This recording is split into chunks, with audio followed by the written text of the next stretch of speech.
when you are in that good mood, when your heart is singing, when you are feeling appreciation, when you are in love with life, when you are tuned in, tapped in, turned on, when you are feeling really good about something, that's that receptive mode. You're in the receptive mode. And when you are in the receptive mode, you become the receiver of what your vortex is transmitting to you. So you get a good idea. Boom! You know that feeling? Ooh! Doesn't that sound like a good idea? You say to someone else who says no, because they're not necessarily where you are. Ooh! You can feel the power, the leverage of that idea. You can feel that you're right there in the receptive mode. Now, most don't sustain that for very long, because most of you are adjusting or establishing your vibrational point of attraction based upon what you're observing. So if you're observing things that please you, boom, you feel great. If you're observing things that don't please you, boom, you don't feel so great. And so sustaining that good feeling is really what we're talking about here. It's how to feel good on purpose, not by needing conditions to change in order to support your good feeling. That conditional love means you got to live in a very solitude place usually, and then you're still not happy because now you're bored. And so what you want to do is figure out how to be happy anyway, how to be unconditionally happy. And what that really requires is practicing it when it's easy until the momentum of it is known by you. So you can sort of sniff it out with your emotional guidance system. You can tell when you're headed towards something that doesn't feel so good. Every now and again, Esther will turn on the television for something interesting, politics, because she wants to feel good, informed. And she's not too far in it before she realizes that she's sacrificing her alignment for her interest. It's quite a big price to pay, you see, because you tend to adjust your point of attraction based upon what you are observing. And if what you're observing does not feel good, then it is not serving you. But we know you live in a world, you want to be informed, it feels like you should know stuff, and we say, let's just call that step one. Let's just call that the sifting and the sorting process, and the launching of these rockets of desire into your vortex of what you are wanting. And of course, it's just fine. We're not asking you to withdraw from life or to not be involved in the political spectrum or of any other spectrum of your human experience.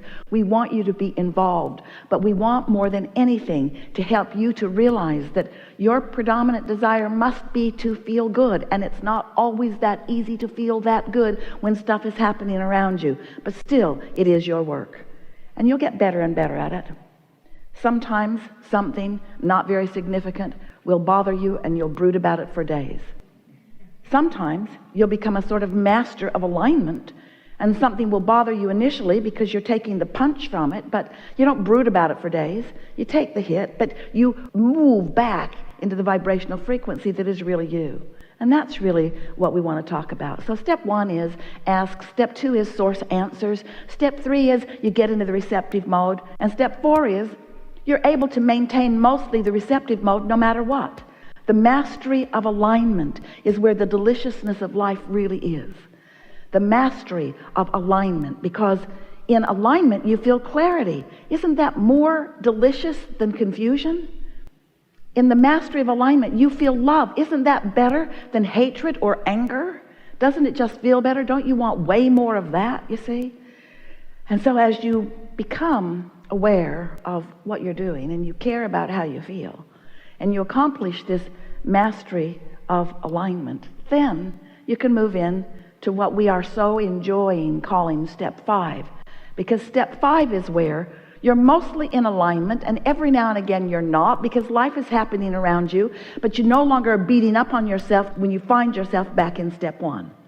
Step five is finally accepting that that's what you signed up for when you decided to come into this physical experience. You came to live life.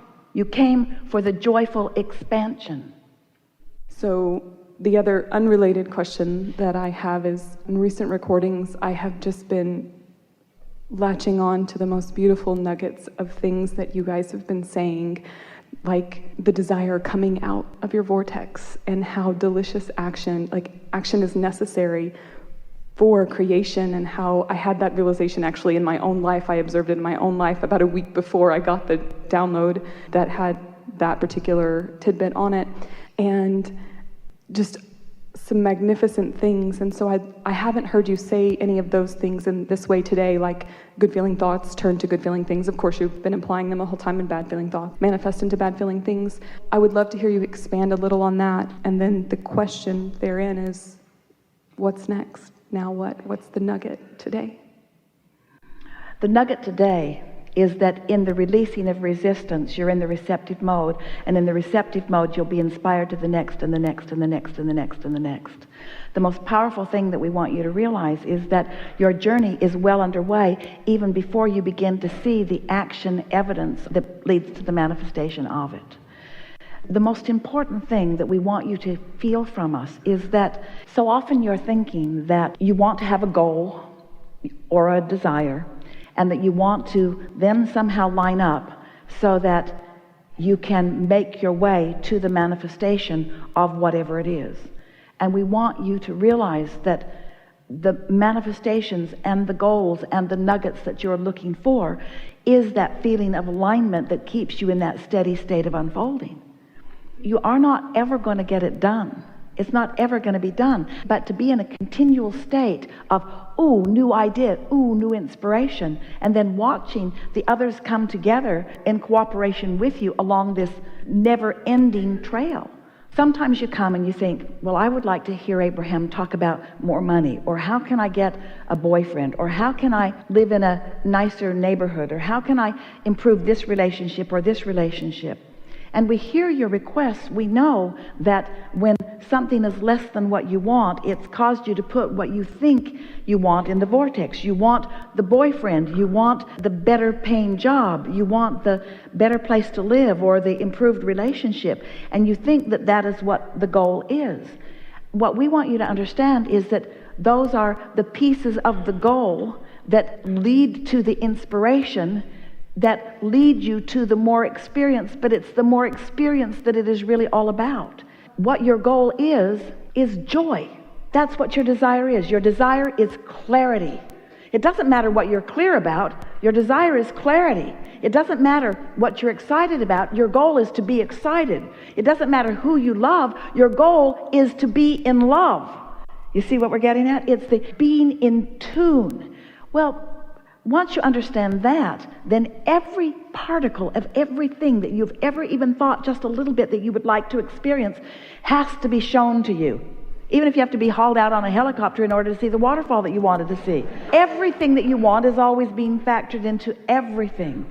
That's why we would like you all to relax just a little bit and not try so hard, and accept your goodness, and most of all, accept your place of being understood, and your place of being known, and your place of being seen, and your place of being helped isn't the right word. Supported isn't the right word. Engulfed in knowledge of whatever piece of success you're looking for right here in this moment. So often people say, well, when I get over there, then I'll be happy. And then they long to get over there. And we say, get happy and then you'll get over there. That's what we wish for all of you. That's the nugget that we would like you to take away from this. If you will let happiness be your intention and understand that it will then lead to all of the other examples of what you think happiness is, it's the understanding of getting out ahead of it vibrationally. We're going to give you a lot of nuggets here. I love it. It's about no longer being a reactor to conditions, but instead being the basis for the conditions that are coming. Because when you are reacting to a condition, you're spinning out of control for a little while. But when you've set the conditions aside and you want to be happy just because you want to be happy, how that plays out, how you make that work is, when you first wake up, you say to yourself, it's new, I'm new. Now what? Now what? Now what? Esther wrote a note to herself. She drew a diagram during the segment of refreshment that sort of came out of what we were talking about. And she drew the hand up here like this, the claw, the receptive mode leading to all those things. And then on the other end of it, she drew the receptive mode leading to all of those things. And then she just drew arrows.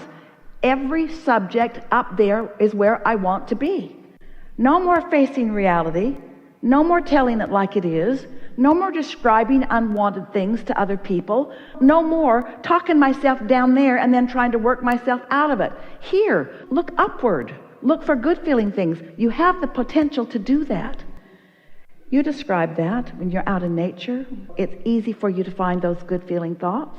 So that is not just the nugget, that's the whole ball of everything. That's what it's all about. Care about how you feel and figure out how to feel good, and then watch what happens until you've taught yourself your day-to-day program for life. And then when you're there, somebody comes up to you and presents you with something that is unpleasant, you just look away, or you make light of it. You don't ingest it. You don't make it your afternoon meal. You don't discuss it with somebody else and somebody else and somebody else and somebody else, and then try to dig yourself out of the hole. So the nugget is, don't get in the hole to begin with.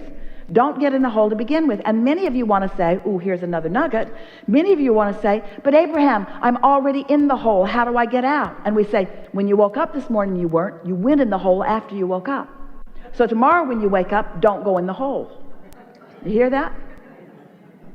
You don't have to dig yourself out of a hole if you don't put yourself in the hole. And when you woke up, you weren't in the hole. You think you were because you thought about yesterday's hole. But you weren't in the hole until you thought about yesterday's hole. So when you get up, don't go to the hole. Don't think about the hole. Don't be in the hole. Don't try to dig yourself out of a hole. You don't have to be in the hole. You don't have to be in the hole. And now when you're aware that when you're in the hole and you want to get out of the hole, don't try to get out of the hole when you're in the hole. You can't get out of the hole when you're in the hole.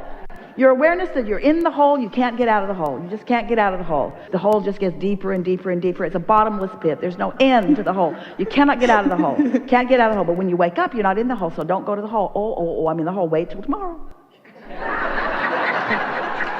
Wait till tomorrow if you mean it. If you really mean it. Pretty soon, you're going to wake up and you're not going to be in the hole, and you're not going to go into the hole for 10 minutes. And then the next day for 15 minutes. The next day it'll be noon before you go in the hole. Nuggets. Huge ones. Thank you. Thank you so much. Enough? Really good.